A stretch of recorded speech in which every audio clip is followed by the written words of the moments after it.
મણિનગર શ્રી સ્વામિનારાયણ ગાદી સંસ્થાના સંચાલિત શ્રી સ્વામિનારાયણ મંદિર ભુજ કચ્છમાં હિંડોળા દર્શને શ્રદ્ધાળુઓ મોટી સંખ્યામાં ઉમટી પડ્યા હતા અને દર વર્ષે હિંડોળાનો પ્રારંભ કરવામાં આવતો હોય છે। ભાવિ ભક્તો અષાઢ મહિનાની વદ બીજથી શ્રાવણ વદ બીજ સુધી એક મહિનો હિંડોળા મહોત્સવ ઉજવવામાં આવે છે। સ્વામિનારાયણ સંપ્રદાયના આ મહોત્સવનું આગવું અને અનેરું મહત્વ જોવા મળી રહ્યું છે। સ્ટોરી રિપોર્ટ બાય કિરણ ગોરી, ભુજ।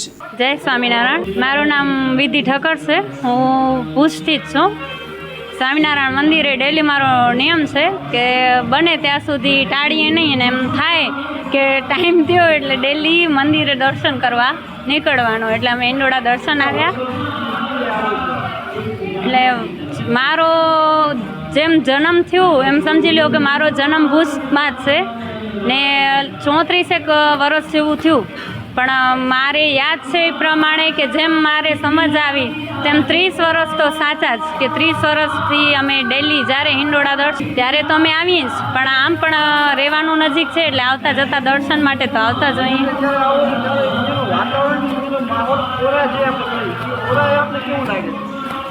મનને શાંતિ મળે છે અહીંયા, એમ સમજી લો કે જ્યારે અહીંયા દર્શન માટે આવીએ તો આખા દિવસમાં જો અહીંયા દર્શન કરવા એકવાર ના આવીએ તો એમ લાગે કે કંઈક ખૂટે છે।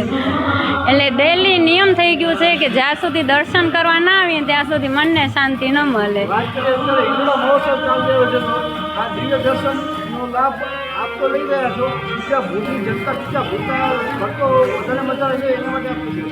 બસ હું તો એમ જ કહીશ કે નવું જાણવા, શીખવા, આપણી સાંસ્કૃતિક પ્રવૃત્તિઓ છે જે ઘણી બધી આપણે જોવા જઈએ તો આજની જનરેશન બધી આગળ ઘણી નીકળી ગઈ છે।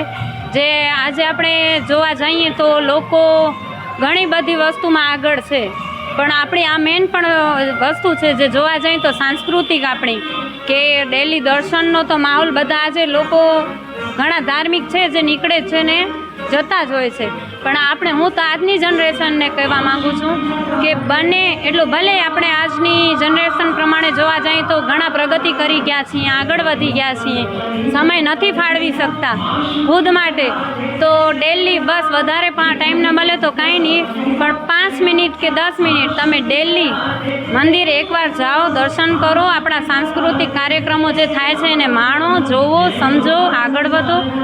ઘણું બધું શીખવા મળે છે, જાણવા મળે છે ને આ તો આપણો દર વર્ષે આપણો મહિના દિવસનો પ્રોગ્રામ હોય છે સ્વામિનારાયણ માટે। તો જોવા જઈએ તો ડેલી પ્રોગ્રામ થતા જ હોય છે, પણ હિંડોળા મહોત્સવ જે ખાસ શ્રાવણ મહિનામાં અષાઢી પૂનમથી ચાલુ થાય છે, ગુરુ પૂનમથી ને રક્ષાબંધનને પૂર્ણ થતું હોય છે, તો એના માટે હું તો એમ જ કહીશ કે ડેલી તમે આવો, દર્શન કરો, સાંસ્કૃતિક કાર્યક્રમ માણો, જોવો, ઘણું બધું એમાંથી શીખવા મળે છે, જાણવા મળે છે ને દર્શનનો નિત્ય લાવો લેવો, હું તો એવું જ કહેવા માંગીશ।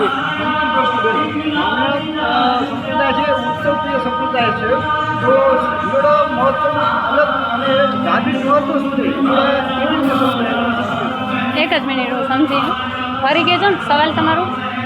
હિંડોળા મહોત્સવનું ખૂબ મહત્વ છે સ્વામિનારાયણ સંપ્રદાયમાં, તો હિંડોળા મહોત્સવ કેવી રીતે સ્ટાર્ટ થયા અને કેટલા વર્ષોથી પહેલાં શરૂઆત થઈ, એના વિશે કંઈ? ના, એના વિશે હું અત્યારે બહુ એટલું નહીં કહીશ।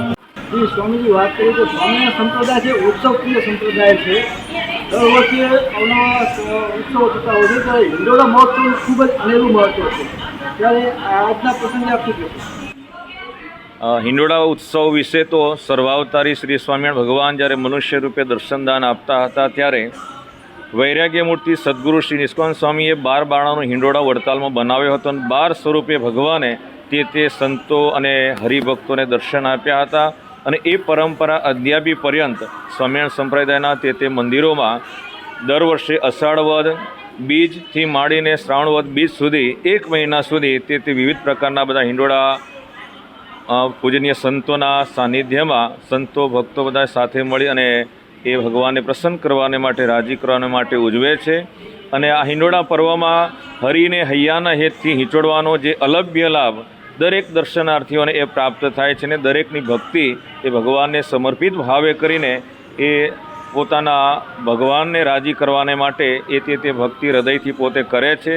અને આ પ્રસંગે મણિનગર શ્રી સ્વામિનારાયણ ગાદી સંસ્થાન સંચાલિત શ્રી સ્વામિનારાયણ મંદિર ભુજ કચ્છની અંદર પરમ પૂજ્ય આચાર્ય શ્રી જીતેન્દ્રિય પ્રિયદાસજી સ્વામીજી મહારાજની અનુજ્ઞાથી અમારા વડીલ એવા સંત શિરોમણી શ્રી સહજાનંદ ચરણદાસજી સ્વામી, મહંત શ્રી ધર્મવસંતદાસજી સ્વામી, શ્રી વિવેકભૂષણદાસજી સ્વામી, શ્રી નિર્દોષ સ્વરૂપદાસજી સ્વામી વગેરે પૂજનીય સંતોની આગેવાની હેઠળ અનેક પ્રકારના આ 1 મહિના દરમિયાન વિવિધ પ્રકારના હિંડોળા સજાવવામાં આવ્યા છે અને ઘણા દર્શનાર્થીઓ એના દર્શન માટે ઉમટી રહ્યા છે.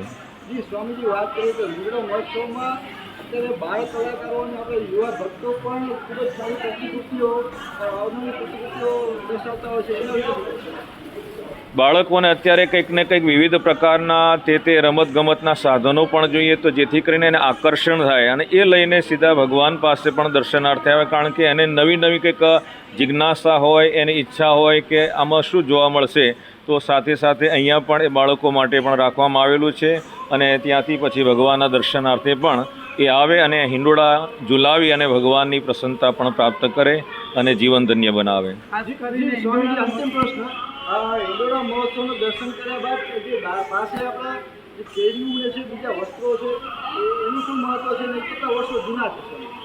જીવન પ્રાણપજી બાપાશ્રી જ્યારે મનુષ્ય રૂપે દર્શનદાન આપતા હતા તે વખતે બાપાશ્રી કેડિયું ધારણ કરતા હતા, ધોતી ધારણ કરતા હતા. એમની જે પ્રસાદીની વસ્તુ અહીંયા પણ એ દર્શનમાં રાખવામાં આવ્યા છે, જેથી કરીને બધા દર્શન કરી પ્રસાદીનો એ મહિમા સમજી અને પોતાના જીવનને ધન્ય બનાવે. શું નામ તમારું? જુમાભાઈ. જુમાભાઈ. ગામ? મથલ. કઈ વેરાયટી આવી છે? 2019. અવનીશ. બરાબર. કઈ કંપનીનું છે? જટરાજા. ઓકે. અને કેવું લાગ્યું તમને? બહુ સરસ છે એમ? માળ ને કેવી લાગે છે તમને? ના, જોરદાર. પહેલી મેં માળ અમે કાપી નાખી છે. બરાબર. સર્વિસ જોરદાર આની. બરાબર છે. લાંબી માળું થઈ આવી બધું? મસ્ત હતી. બધું માલ સારો છે, બધી આખી સારો છે ને? હા.